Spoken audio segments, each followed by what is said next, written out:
Usiyabonga Mkhize oneminyaka engamashumi amane uyilungu le-ANC kuward 101 eKhetho.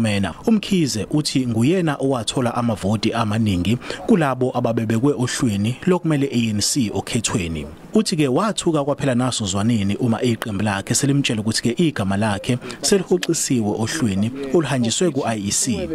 Uthi i-ANC yamtshela ukuthi ke lokhu kungenxa yokuthi igama lakhe aliveli kwababhalisele ukuvota kwa-IEC yize esevote kathathu ngaphambilini endaweni eyodwa. Sifisa ukwazi ukuthi le process asebeyirana bona ngalendlela asebeyirana ngayo sebekaza ukuthatha i-ID number yakho bayokwenza lento yokuthi wena washona ubuphila ngoba befuna ukuthi bafese inhlozo zabo. U-ANC uyahambisana yinayo lento.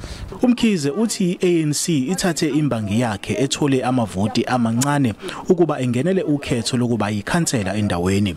I-ANC ke esifundazweni iyavuma ukuthi zikhona izinselelo esabhekene nazo ngalolu hlelo lokukhethwa kwabaholi bomphakathi. Laba banezikhalazo ithimba aliqedile ukuyilala loqhubeka lilalele futhi.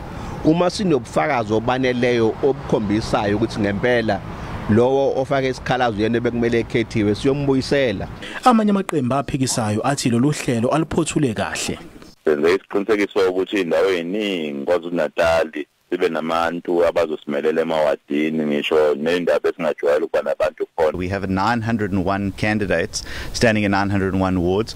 And I think that's a testament to the hard work that's gone in by the party. NgingoSimphiwe Makhanya wezindaba ze-SABC ngiseThekwini.